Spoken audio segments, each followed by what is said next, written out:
ជាអំណររបស់ខ្ញុំក្នុងការបញ្យល់ព្រះគម្ពីរម្ដងទៀតជាងរឿងរ៉ូពេលដែលលោកគ្រូមានឱកាសរៀបចំលោកគ្រូបានរៀនដែរក្នុងមេរៀនផ្សេងថ្ងៃនេះយើងនឹងសិក្សាអំពីជីវិតអកលជានិច្ចហើយអំពីផ្លូវរបស់មនុស្សសម្រាប់ដើរតាមផ្លូវទៅជីវិតអកលជានិច្ចគម្ពីរលូកាចំពោះ18មេរៀនមុនយើងបានសិក្សាអំពីអ្នកនេះមុនម្នាក់ដែលបានមកឯព្រះយេស៊ូវដើម្បីសួរគាត់សួរសំណួរ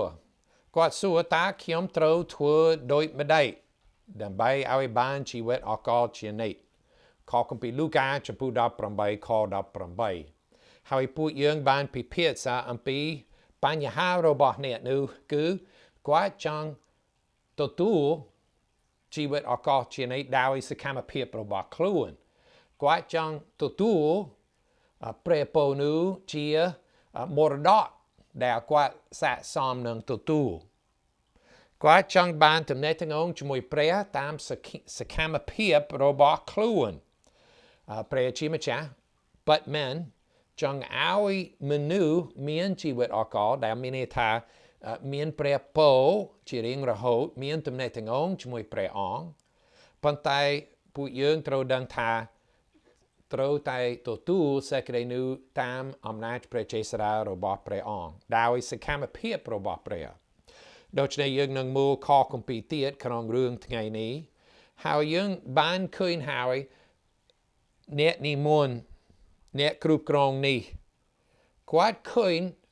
តម្លៃក្នុងព្រះយេស៊ូវគាត់មកឯព្រះយេស៊ូវសួរព្រះយេស៊ូវតាលោកគ្រូដ៏ល្អអើយគាត់ឃើញតម្លៃប៉ុន្តែគាត់ឃើញតម្លៃមិនសូវធំប៉ុន្មានទេមិនតិចទេប៉ុន្តែអត់ឃើញថាព្រះយេស៊ូវជាព្រះរាជបុត្រារបស់ព្រះដូច្នេះខ21កាលណាព្រះយេស៊ូវសួរគាត់អំពីការស្ដាប់បង្គាប់ក្រឹតវិន័យបរិសម្នាក់នោះឆ្លើយខ21ថាខ្ញុំបានការតាមសេចក្តីទាំងនេះតាំងតែពីក្មេងមកម្លេះគាត់បានស្ដាប់បង្គាប់ព្រះគាត់ស្មោះត្រង់គាត់ឃើញថាគាត់ល្អចំពោះព្រះប៉ុន្តែព្រះយេស៊ូវឃើញក្នុងខ22ថាទ្រង់មានព្រះបន្ទូលទៅគាត់ថាអ្នកនោះខ្វះសេចក្តីមួយទៀតហើយជាពាក្យដែលព្រះយេស៊ូវនឹងឆ្លើយដល់គាត់ដែលនឹងធ្វើឲ្យមនុស្សខ្លះមានបញ្ហាច្រឡំយល់ច្រឡំអំពីព្រះបន្ទូលរបស់ព្រះខ22ព្រះយេស៊ូវមានបន្ទូលថាអ្នកនៅខ្វះសេចក្តីមួយទៀតចូលទៅលក់របស់ទ្រព្យអ្នកទាំងប៉ុន្មានចែកទានឲ្យដល់ពួកអ្នកក្រីក្រទៅនោះអ្នកនឹងបានទ្រព្យសម្បត្តិនៅឋានសួគ៌វិញរួចមកតាមខ្ញុំចុះព្រះយេស៊ូវជ្រាបអំពីគំនិតរបស់អ្នកមាននេះអ្នកគ្រប់គ្រងគាត់មានទ្រព្យសម្បត្តិជាច្រើនប៉ុន្តែព្រះយេស៊ូវឃើញថាទ្រព្យសម្បត្តិនោះជាព្រះរបស់គាត់លូបលាន់ចង់បានដូច្នេះព្រះយេស៊ូវមានបន្ទូលពាក្យដែលប្លែកមែនតើមកទៅដោយអ្នកដែលចង់បានជីវិតអកលជានិច្ចត្រូវតែចែកចាយទ្រព្យសម្បត្តិដល់អ្នកក្រីក្រអស់ដូច្នេះថ្ងៃនេះខ្ញុំចង់បន្តក្នុងរឿងនេះចំណងជើងគឺតើអ្នកយល់យ៉ាងណាអំពីការចូលក្នុងព្រះរាជរបស់ព្រះជីវិតអកលជានិច្ចមកពីការចូលព្រះរាជរបស់ព្រះដូច្នេះក្នុងព្រះគម្ពីរអត់សូវនិយាយច្រើនអំពីជីវិតអកលជានិច្ចគេសរសេរខ្លះអំពីនេះប៉ុន្តែព្រះយេស៊ូវនិយាយច្រើនអំពីការចូលព្រះរាជរបស់ព្រះដូច្នេះចំពោះអ្នកមាននោះអ្នកគ្រប់គ្រងនោះចំពោះគាត់បើគាត់មានជំនឿពិតប្រាកដគាត់ត្រូវតែកាត់តិចជាងអំពីទ្រព្យសម្បត្តិខ្លួនប្រៀបធៀបដូចជាអ្នកធ្លាប់ស្រវឹងអ្នកដែលមកឯព្រះដែលធ្លាប់ស្រវឹងអ្នកនោះត្រូវតែបោះចោលភាពជាស្រវឹងគាត់ត្រូវតែបោះចោលស្រាពីព្រោះឥឡូវគាត់ជីវិតគាត់មានម្ចាស់ថ្មីបរិសម្នាក់ដែលធ្លាប់ដើរឡើងជាមួយស្រីច្រើនមានប្រពន្ធមានស្រីបរិសម្នាក់នោះត្រូវ បោះចោលទំនាក់ទំនងជាមួយស្ត្រីនោះហើយមានប្រពន្ធស្មោះត្រង់នឹងប្រពន្ធសូមដឹងថាការតមស្រាឬការស្មោះត្រង់នឹងប្រពន្ធមិនមែនធ្វើឲ្យមនុស្សជឿមានជីវិតអកលជានិច្ចទេប៉ុន្តែបើគេចាប់ផ្ដើមប្រែប្រួលកាយប្រែចិត្តគំនិតដោយនោះពួកគេសម្ដែងថាគេមានជំនឿពិតប្រាកដគឺជាជំនឿដែលធ្វើឲ្យមនុស្សចូលព្រះរាជរបស់ព្រះបើគេជឿប៉ុន្តែជាជំនឿដែលប៉ះពាល់ជីវិតរបស់ពួកគេដូច្នេះក្នុងខគម្ពីរនេះអ្នកមាននោះខ23ប៉ុន្តែកាលណាគាត់ឮពេលគាត់បានឮសេចក្តីទាំងនេះហើយក៏កើតមានចិត្តព្រួយជាខ្លាំងគាត់បែរជាពិបាកចិត្តណាស់ពីព្រោះគាត់ស្រឡាញ់ទ្រព្យសម្បត្តិខ្លួនព្រះនោះជារបស់ខ្លួនទ្រព្យសម្បត្តិនោះចំណុចទី1គឺការចូលទៅក្នុងព្រះរាជរបស់ព្រះពិបាកណាស់សម្រាប់អ្នកមានពួកយើងបានពិភាក្សាហើយខ24ខ25ព្រះយេស៊ូវនឹងមានបន្ទូលដូចនេះខ24ព្រះយេស៊ូវទៅគាត់ហើយមានព្រះបន្ទូលថាអ្នកមានពិបាកនឹងចូលទៅក្នុងព្រះរាជរបស់ព្រះណាពិបាកការពិបាកនោះមានន័យដូចម្ដេចខ25ព្រះយេស៊ូវនឹងជួយពន្យល់ថាអ្នកមានដែលចង់ចូលគឺងាយជាងឲ្យសាច់ធំចូលប្រហោងមកចូលជាងអ្នកមានចូលព្រះរាជរបស់ព្រះភ្នែកមកចូលទូចមែនតើសាច់ធំចូលអត់កើតខ25ខ្ញុំចង់អានការដែលសាច់អូចូលតាមប្រហោងមកចូលនោះងាយជាងអ្នកមានចូលទៅក្នុងព្រះរាជរបស់ព្រះទៅទៀតដូច្នេះពួកយើងភ្ញាក់ផ្អើលយើងឮថាអ្នកមានអត់សូវចូលបានធម្មតាពួកយើងទាំងអស់ក៏ថាអ្នកមានជាអ្នកដែលមានរាប់លានដុល្លារប៉ុន្តែសូមដឹងថាអ្នកពួកយើងដែលមានមហូបមានខោអាវមានកន្លែងស្នាក់នៅចំពោះមនុស្សច្រើនជាអ្នកមានដែរដូច្នេះក្នុងខ26ខ្ញុំបន្តយើងឃើញថាពួកសិស្សព្រះយេស៊ូវសួរសំណួរពួកអ្នកដែលឮក៏ទូលសួរថាខ26ដូច្នេះតើអ្នកណាអាចនឹងបានសង្គ្រោះអូពិបាកណាស់ត្រូវចូលមកចូលសំទោប្រហោងមកចូលភ្នែកមកចូលដោយសាច់ធំធ្វើអត់កើតដូច្នេះព្រះយេស៊ូវនឹងខ27ពួកគេបានច្រឡំដោយសម័យនេះគេច្រឡំខ27គេសំទោខ26គេគិតថាអ្នកមានជាអ្នកដែលព្រះអង្គបានប្រទានពរខ្ញុំចង់សួរដោយសម័យនោះដោយសម័យនេះមនុស្សខ្លះគេច្រឡំថាអ្នកមានជាអ្នកសុចរិតហើយខ្ញុំចង់សួរបងប្អូនតើអ្នកមានតែងតែសុចរិតជាងអ្នកក្រទេឬដែរឬទេសំទោតើអ្នកមានតែងតែសុចរិតជាងអ្នកក្រដែរឬទេអត់ទេដូច្នេះសូមដឹងថាសិស្សព្រះយេស៊ូវអ្នកដែលឮគេគិតថាអូអ្នកមានជាអ្នកដែលព្រះអង្គប្រទានពរប៉ុន្តែខ27ព្រះយេស៊ូវនឹងឆ្លើយព្រះអង្គមានបន្ទូលថាការអ្វីដែលមនុស្សធ្វើមិនកើតនោះព្រះអាចនឹងធ្វើកើតទាំងអស់ចំណុចទី2ការចូលទៅក្នុងព្រះរាជរបស់ព្រះនឹងកើតឡើងដោយព្រះអង្គប៉ុណ្ណោះការចូលទៅក្នុងព្រះរាជរបស់ព្រះនឹងកើតឡើងដោយអំណាចព្រះចេស្តារបស់ព្រះប៉ុណ្ណោះអ្នកមានម្នាក់គាត់ចង់ចូលដោយសកម្មភាពខ្លួនគាត់ចង់ដឹងថាអូត្រូវតែធ្វើនេះត្រូវតែធ្វើនោះឬតមហាឬចែកលុយដល់អ្នកណាគាត់ចាប់អារម្មណ៍មានទំនាក់ទំនងដូចនេះជាមួយព្រះអង្គប៉ុន្តែគាត់អត់ទាន់យល់ថាគឺជាអំណោយទានរបស់ព្រះដែលគាត់ហើយពួកយើងបានសង្គ្រោះការសង្គ្រោះឲ្យរួចពីអំពើបាបការចូលក្នុងព្រះរាជរបស់ព្រះគឺជាអំណោយទានរបស់ព្រះសូម្បីតែជំនឿ ដើម្បីchứaលើព្រះអង្គជាអំណោយទានពីព្រះជាម្ចាស់ដូច្នេះគ្មានមនុស្សអាចអួតខ្លួនថាអូខ្ញុំមានជំនឿពីព្រោះខ្ញុំឆ្លាតមែនតើខ្ញុំបានរៀនសូត្រយ៉ាងល្អអូខ្ញុំនឹងជឿពីព្រោះខ្ញុំឆ្លាតអត់ទេអេផេសូរចំពោះ2ជាខគម្ពីរដែលល្អមែនតើខ8សូមស្ដាប់ត្បិតដោយសារព្រះគុណអ្នករាល់គ្នាបានសង្គ្រោះមានន័យថាសង្គ្រោះឲ្យរួចពីបាបមានន័យថាបានចូលព្រះរាជរបស់ព្រះអ្នករាល់គ្នាបានសង្គ្រោះតាមរយៈជំនឿហើយសេចក្តីនេះជំនឿមិនមែនមកពីអ្នករាល់គ្នាទេគឺជាអំណោយទានរបស់ព្រះវិញគឺជាព្រះគុណរបស់ព្រះដែលពួកយើងបានសង្គ្រោះតាមរយៈជំនឿហើយជំនឿនោះគឺជាអំណោយទានរបស់ព្រះដើម្បីខ9យើងអានប៉ុន្តែខ9ថាគឺជាគំនិតរបស់ព្រះដើម្បីឲ្យមនុស្សមិនអួតខ្លួនដូច្នេះអ្នកមានក្នុងរឿងលូកាចំពោះ18ចង់ឲ្យព្រះអង្គសពព្រះハរតេចំពោះគាត់ដោយ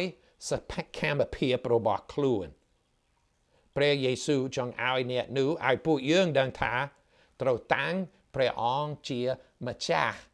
លើជីវិតរបស់ខ្លួនហើយបន្ទាបខ្លួននៅចំពោះព្រះអង្គហើយអះអាងថាពួកយើងមិនស័ក្តិសមនឹងសេចក្តីសង្គ្រោះមិនស័ក្តិសមព្រះពរមិនស័ក្តិសមនឹងជីវិតអកលជានិច្ចពីព្រោះពួកយើងជាអ្នកមានបាបមនុស្សជាច្រើន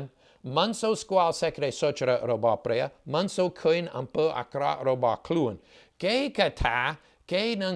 ធ្វើសកម្មភាពដើម្បីធ្វើឲ្យខ្លួនសុចរិតប៉ុន្តែធ្វើអត់កើតសូម្បីតែការស្គាល់អំពើបាបរបស់ខ្លួនជាអំណោយទានរបស់ព្រះក្នុងគម្ពីរសុភាសិតនិយាយថាផ្លូវរបស់មនុស្សសុទ្ធតែមើលទៅដូចល្អ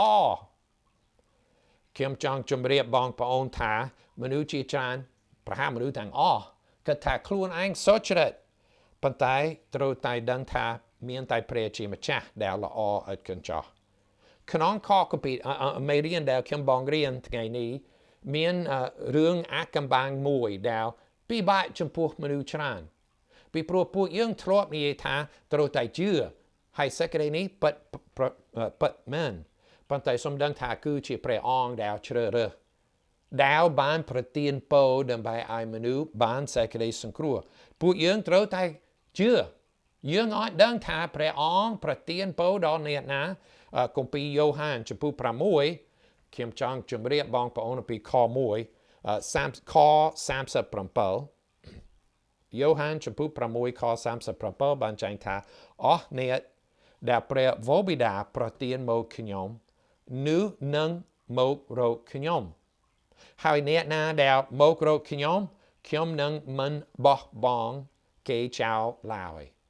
ព្រះអង្គនឹងប្រទានពរអ្នកដែលនឹងមកឲ្យព្រះយេស៊ូវប៉ុន្តែខ40នេះជាព្រះハរតេរបស់ព្រះវរបិតាខ្ញុំគឺឲ្យអស់អ្នកណាដែលឃើញព្រះរាជបូត្រាហើយជឿដល់ព្រះអង្គនឹងបានជីវិតអកលជានិច្ចហើយខ្ញុំនឹងឲ្យអ្នកនោះរស់ឡើងវិញនៅថ្ងៃចុងបំផុតជាទីសង្ឃឹមរបស់យើងសេចក្តីសង្ឃឹមរបស់យើងដែលដឹងថាពួកយើងដែលជឿព្រះអង្គនឹងប្រោសយើងឲ្យរស់ពីស្លាប់ឡើងវិញនៅថ្ងៃក្រោយប៉ុន្តែសូមដឹងថាព្រះអង្គបានជ្រើសរើសពួកយើងត្រូវតែជឿមនុស្សខ្លះប្រហែលគេគិតថាព្រះអង្គមិនយុត្តិធម៌ទេពីព្រោះជ្រើសរើសអ្នកណាដែលបានជឿសូមដឹងថាពួកយើងទាំងអស់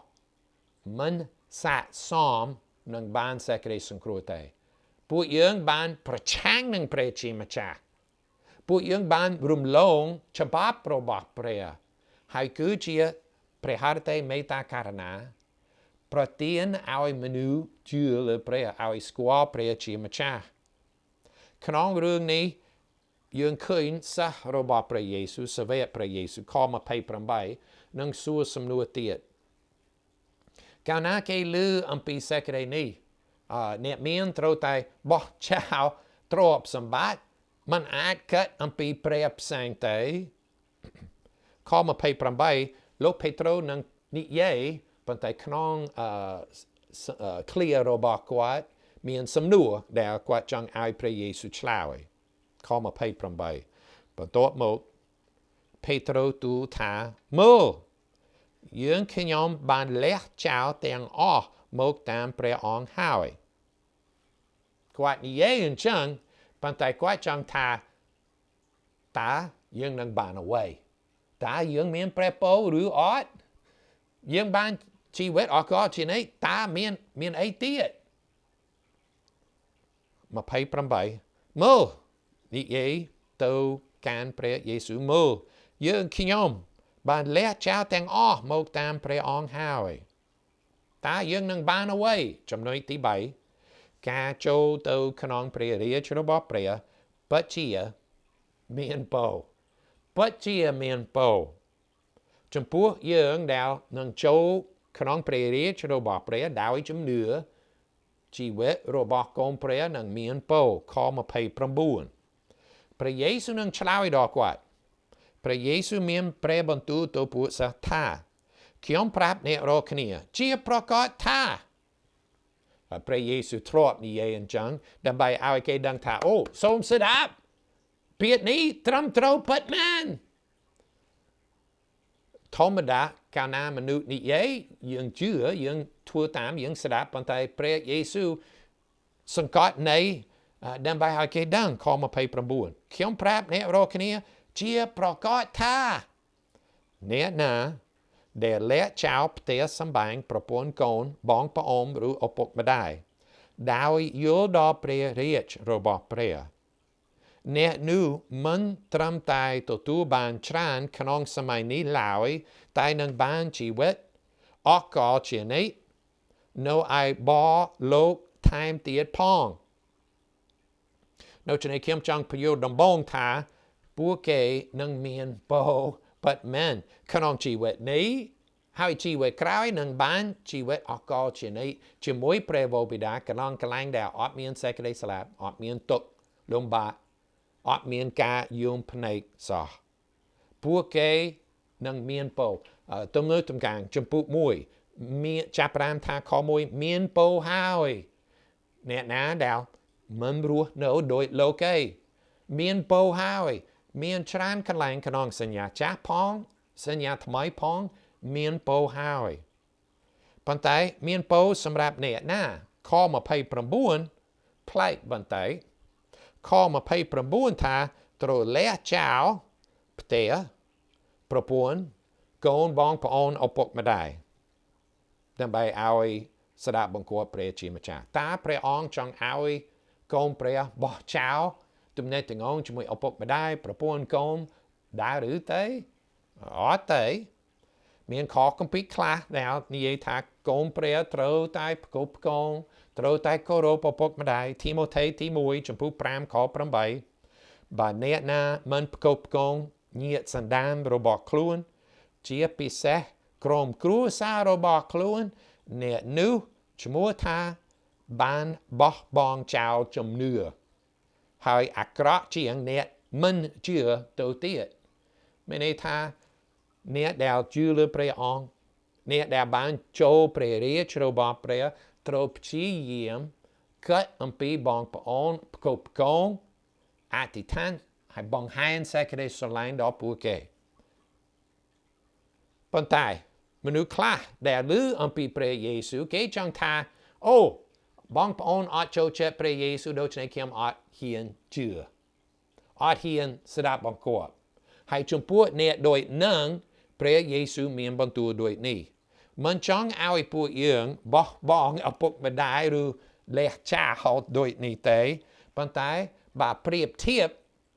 สไลน์จมวยพระองค์โดยจมวยเซกเดสไลน์ดอปูกวัดยังสไลน์พระองค์เชียงเมียนคอกัมปีคราวดาวคอกัมปีนิทาประปนนังกอนมันแม่นมีนิทาบอกเจ้าประปนนังกอนเตยลูกปอลขนองโครินธ์ตีมวยจมพูปรำบุญขอพรามสำแดงท่าสเวะโรบอพระเยซูทรวบทัวรำนาทรวบบำราพระองค์จมวยประปน មានន័យថាមានទំនាក់ទំនងល្អជាមួយប្រពន្ធប៉ុន្តែបាទញាតិសន្តានបងប្អូនរបស់ខ្លួនមិនចូលចិត្តព្រះយេស៊ូវតើយើងនឹងកោតខ្លាចគេឬកោតខ្លាចព្រះជាម្ចាស់តើយើងនឹងស្ដាប់បង្គាប់ពួកគេឬស្ដាប់បង្គាប់ព្រះជាម្ចាស់នៅថ្ងៃនេះជាអត្ថន័យក្នុងខ29សូមប្រុងប្រយ័ត្នជំនឿដែលមនុស្សជឿលើព្រះជាម្ចាស់ធ្វើឲ្យជីវិតរបស់គេប្រែប្រួលហើយចំពោះពួកយើងដែលបានប្រែប្រួលមានពរហើយខ្ញុំចង់ថែមពាក្យមួយទៀតក្នុងខ30ដែលចង់ឲ្យបងប្អូនយល់ច្បាស់សូមស្ដាប់បងសូមស្ដាប់យកចិត្តទុកដាក់ពាក្យនេះសូមប្រយ័ត្នកាលណាផ្សាយដំណឹងល្អដល់មនុស្សផ្សេងសូមកុំជម្រាបអំពីព្រះពររបស់ខ្លួនសេចក្តីសុខរបស់ខ្លួនជីវិតអកលជានិច្ចរបស់ខ្លួនមនុស្សខ្លះគេចង់ប្រៀបធៀបអូសមោជីវិតដែលស្មោះត្រង់នឹងព្រះយេស៊ូវជីវិតដែលធ្វើតាមប្រពៃណីមួយណាប្រសើរជាងមួយណាស្រួលជាងលោកគ្រូថាជួនកាលជីវិតដែលធ្វើតាមសង្គមមនុស្សជាច្រើនស្រួលជាងប៉ុន្តែសូមដឹងថាកាលណាផ្សាយដំណឹងល្អត្រូវតែនិយាយអំពីសេចក្តីសុចរិតរបស់ព្រះហើយអំពើទុច្ចរិតរបស់ពួកយើងអំពើបាបរបស់ពួកយើងដូច្នេះបើគេមិនជឿថាព្រះអង្គសុចរិតយើងទុច្ចរិតគេនឹងសាក់លោមើលជំនឿដែលជឿលើព្រះអង្គប៉ុន្តែក្រោយមកគេថាអូសេចក្តីនេះអត់មានព្រះពរច្រើនគេនឹងថាអូអត់ស្រួលប៉ុន្មានទេហើយគេនឹងបោះចោលគេអត់យល់ថាចំពោះយើងដែលជាកូនរបស់ព្រះជឿថាព្រះអង្គសុចរិតពួកយើងទុច្ចរិតក្រោយមកយើងដឹងថាមានព្រះពរពិតមែនអរព្រះគុណមានខគម្ពីរច្រើនដែលនិយាយអញ្ចឹងប៉ុន្តែកាលណាផ្សាយដំណឹងល្អសូមប្រុងប្រយ័ត្នប្រាប់បងប្អូនអំពីថ្ងៃជំនុំជម្រះរបស់ព្រះអំពីឈើឆ្កាងរបស់ព្រះយេស៊ូវហេតុអ្វីព្រះយេស៊ូវត្រូវរងទុក្ខលើឈើឆ្កាងអត់ដឹងមនុស្សច្រើនអត់ដឹងពួកយើងដឹងថាដោយសារអំពើអាក្រក់របស់យើងព្រះអង្គឃើញជ្រាបសកម្មភាពគំនិតហើយភាពសម្ដីរបស់មនុស្សទាំងអស់ហើយមានបន្ទូលថាគ្រប់គ្នាធ្វើបាបគ្រប់គ្នាខ្វះមិនដល់សេរីឡងរឿងរបស់ព្រះជាម្ចាស់